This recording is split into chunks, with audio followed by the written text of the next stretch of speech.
নমস্কার। কিডনি রোগের গোড়ার দিকে কোনো সিমটম থাকে না বা কোনো সাইনও থাকে না। তাকে ধরতে গেলে আগে আমাদের কিছু স্পেসিফিক টেস্ট করতে হয়। তার মধ্যে কি কি পড়ে? একটি কেউ বলে কেএফটি, কিডনি ফাংশন টেস্ট। তার মধ্যে কি কি পড়ে? Sodium, potassium, urea, creatinine, calcium, phosphorus.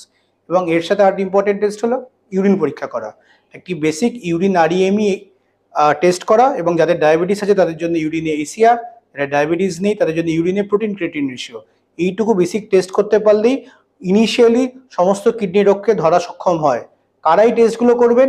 যাদের risk factor of kidney disease আছে, যেমন ধরুন যারা মোটা, যাদের ডায়াবেটিস আছে, যাদের হাইপার টেনশন আছে, যাদের ফ্যামিলি হিস্ট্রিতে কিডনি রোগ আছে, যাদের বয়স 60-এর বেশি, যাদের হার্টের রোগ আছে, বাত জাতীয় রোগ আছে, রিকারেন্ট ইউরিন ইনফেকশন হয়, স্টোন হয়, তারাই এই টেস্টগুলো করতে পারেন।